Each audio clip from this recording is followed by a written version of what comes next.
Ladies and gentlemen, fight fans all around the world, let's talk some boxing. So we want to look at a Hall of Famer and a very unlikely person who you consider sometimes as an all-time great, but he definitely fits all the credentials of an all-time great. And that person I'm talking about is Oscar De La Hoya. Here he is fighting Floyd Mayweather Jr.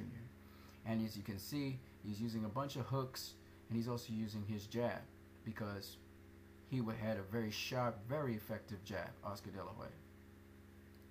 Oscar De La Hoya was also known for his great left hook and his good hand speed. As you can see there, he has decent hand speed.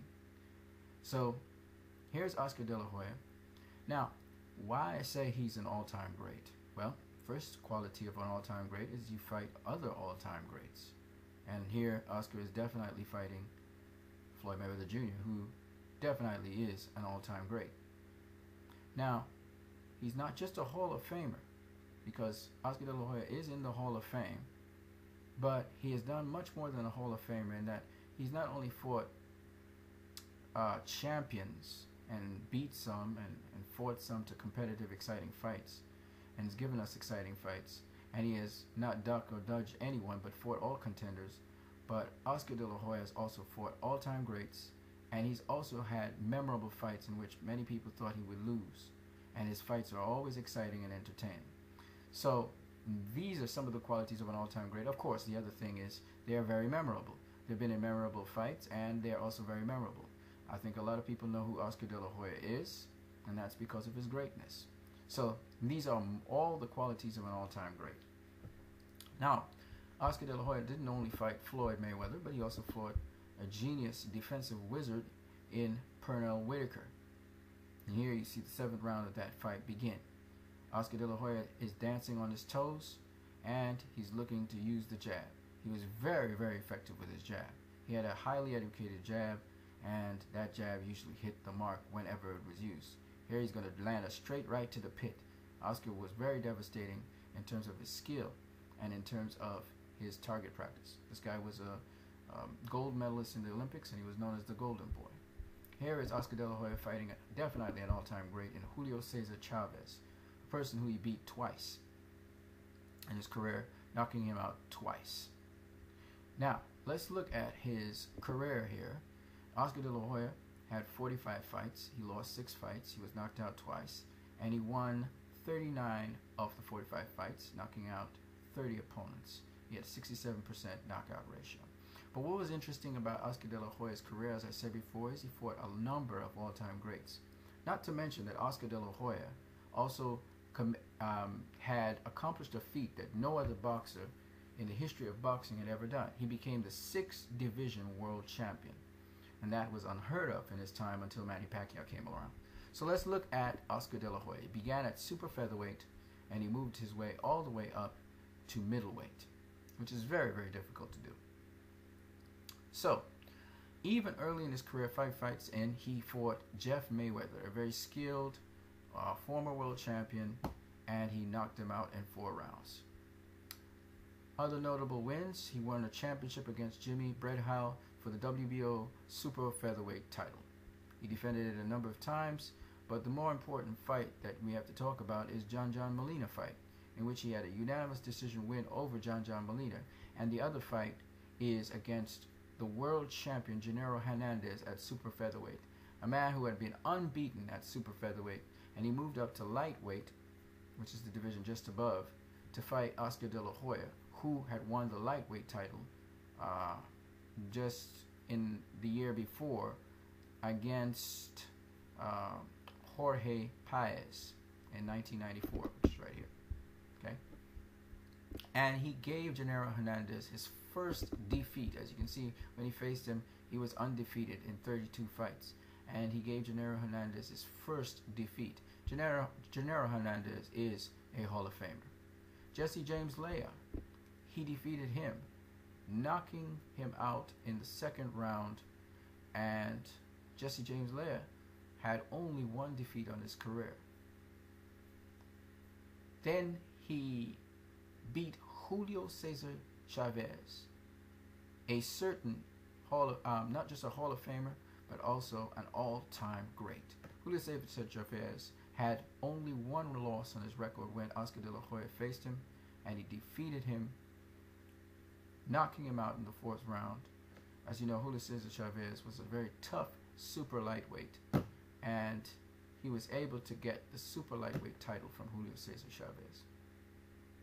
He went on to fight a defensive wizard, as we said, Pernell Whitaker, and a future Hall of Famer. So far, he has fought 2 Hall of Famers and 1 all-time great. Then he goes on to fight yet another Hall of Famer in Hector Camacho for the WBC World Welterweight title, and he beats him hands down. This is 3 Hall of Famers, 1 all-time great.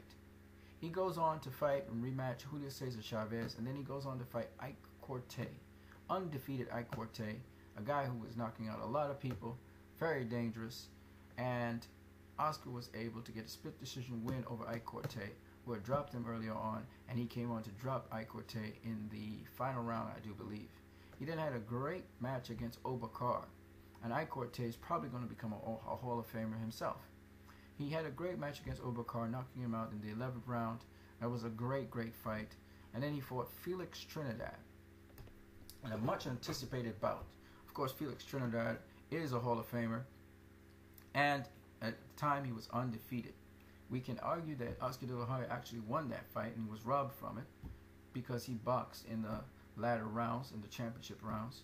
But nonetheless, Oscar De La Hoya fought that unification bout and was defeated by Felix Trinidad, but in a very great and enjoyable match, which people remember to this day. Again, these fights, which are great fights, make people great, and when they make people great, people remember them. So these are memorable fights. Then he fought Darrell Coley, this very slick boxer, knocked him out in the 7th round. Fought Shane Mosley, another future Hall of Famer, and he lost to Shane Mosley by split decision the first fight.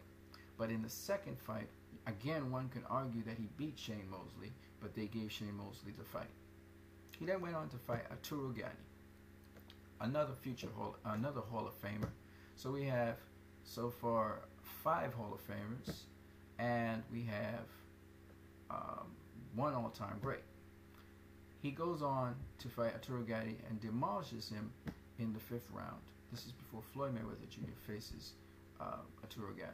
He then goes on to face Fernando Vargas, another very good fighter at a higher weight, at super welterweight this time. So he's gone through 5 divisions. He's gone from super featherweight to super welterweight. And he knocked out the super welterweight, having moved up to super welterweight and win a title there against Javier Castillejo. And he's trying to unify, and he unified the IBA, the WBA, and the WBC titles. He goes on to move up in weight one more time, and he fights Felix Strum at world middleweight, and he defeats him by unanimous decision and faces another ATG in Bernard Hopkins, another all-time great. So he's now fought Julio Cesar Chavez and Bernard Hopkins. These are 2 all-time greats because of the great fights that they had, and definitely a Hall of Famer.